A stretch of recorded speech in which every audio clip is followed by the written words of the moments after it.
வாழ வைக்கும். வீரம் வீரம் வீரம் தானே வாழ வைக்கும். வீரமின்றி வாழ்வதில் மண்ணில் பேரிழக்கும். வீரமின்றி வாழ்வதில் மண்ணில் பேரிழக்கும். தமிழ் மரபு வீரம் இந்த கண்ணில் இல்லை ஈரம். தமிழ் மரபு வீரம் எங்கள் கையில் இல்லை ஈரம். நெஞ்சில் கொண்ட காயம் வீரம் தன்னை பேசும். நெஞ்சில் கொண்ட காயம் நெஞ்சில் தன்னை பேசும். வீரம் வீரம் வீரம் தானே வாழ வைக்கும். வீரம் வீரம் வீரம் தானே வாழ வைக்கும். வீரம் இன்றி வாழ்வது மண்ணில் பேரிழக்கும். வீரம் இன்றி வாழ்வது மண்ணில் பேரிழக்கும்.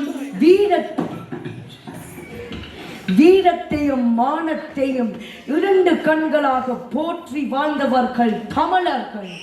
மானம் இல்லாம ஒரு மனுஷன் வாழலாமா? மேல சொல்லுங்க.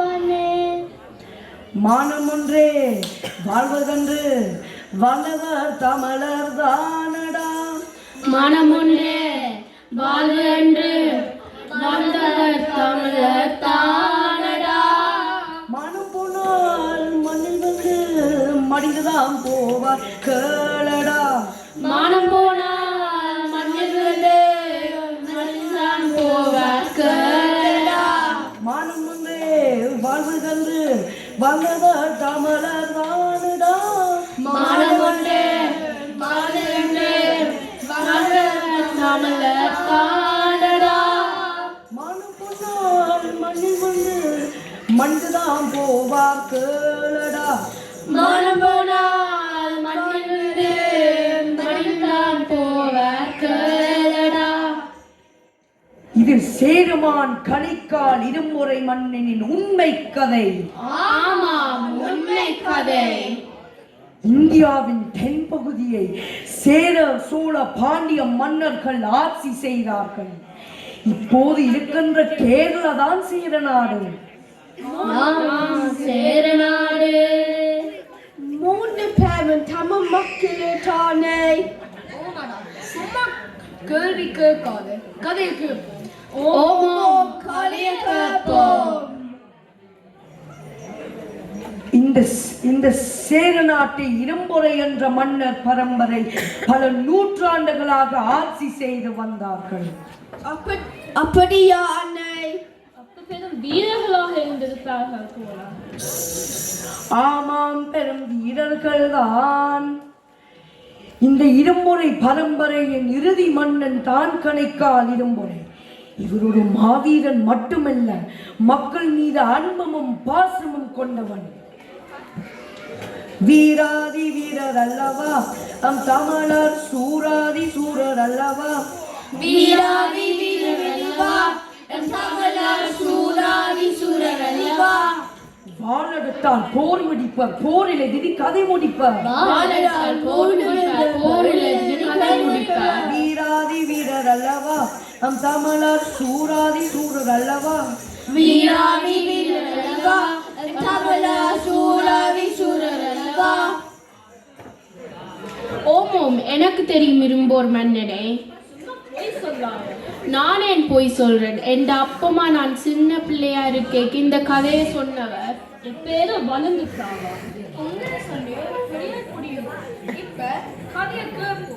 சரி சரி, பொறுமையா இருங்கோ. இரும்பொறை மிகச்சிறந்த கவிஞனும் கூட. ஆமாம், கொங்கு நாட்டில் மூவன் என்னும் மன்னன் ஆட்சி செய்து வந்தான். ஒருமுறை மூவன் இருமுறை மன்னனை இகழ்ந்து பேசிவிட்டான். கோபம் அடைந்த இருமுறை மன்னன் கொங்கு நாட்டின் மீது படையெடுத்தான். மூவன் சொல்லுறது எனக்கு ஜூவன் கேட்கிறது. அது உங்களால கேட்டுவோ? ஒருத்தருக்கும் கேட்கல. அப்படியே அப்படித்தான். சரி சரி, கொங்கு நாட்டின் மீது படையெடுத்த இரும்புரை மன்னர் அதில் வெற்றியும் பெற்றார்.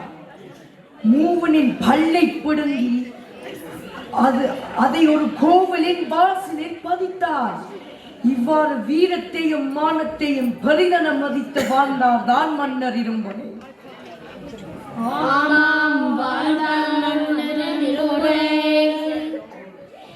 இந்த காலகட்டத்திலே சங்கனான் எனும் மன்னர் சோழ நாட்டை ஆட்சி செய்தார். சிவன் மீது பக்தி கொண்டு சோழ மண்டலத்தில் பெரும் கோவில்களை கட்டியவர் தான் சங்கனான். தஞ்சை பேரும் கோவில் கட்டி சைவத்தாமல் தொண்டு செய்த வீரர்கள் சோழ மன்னர் தான்.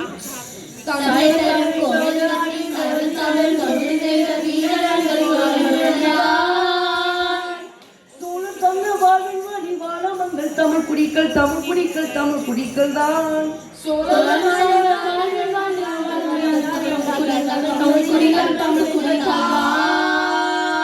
தஞ்சை பேரும் கோவில் கட்டி சைவத்தாமல் தொண்டு செய்த வீரர்கள் சோழ மன்னர் தான். தஞ்சை பேரும் கோவில் கட்டி சைவத்தாமல் தொண்டு செய்த வீரர்கள் சோழ மன்னர் தான்.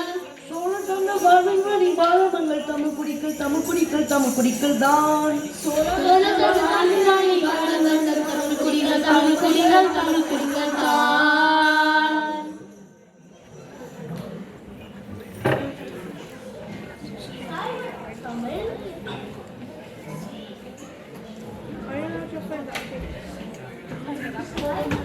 தமிழையும் பிரித்து பார்க்கிறாரு எந்த அம்மா சொன்னவா?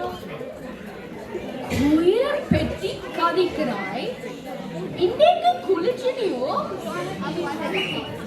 தண்ணிய கண்டால் தலை தலைக்கிற ஓடுத நீ குளிக்கிறது பற்றி கலைக்காத. சரி சரி, சண்டே பிடிக்காங்க, கதையை கேட்போம். கதையை கேட்போம். ஏதோ ஒரு காரணத்தினால் சேர மன்னன் இடம்பொறைக்கும் சோழ மன்னன் சங்கனானுக்கும் சண்டை ஏற்படுகிறது. சேர நாட்டில் இருந்து படையெடுத்த சோழ மன்னன் பாண்டிய நாட்டையும் தாண்டி சேர நாட்டையும் சுற்றி வளைத்தது. இரண்டு நாட்டு படைகளும் பயங்கரமாக மோதிக்கொண்டன. ஐயோ அம்மா, சண்டை சண்டை. சண்டைக்கு அஞ்சாத வீரம் பெறும்பதை நாம் என்பதை மறந்து விடாது தம்பி. ஓம், அதுவும் அப்படியா? எனக்கு பயமில்லை. நீங்க கதையை சொல்லுங்க அண்ணன். ஓமோம், கதையை சொல்லுங்க. மதுமா, அப்படி என்றால் சண்டை நடந்தன்று இரவு ஒரு யானைக்கும் மதம் பிடித்து விட்டது.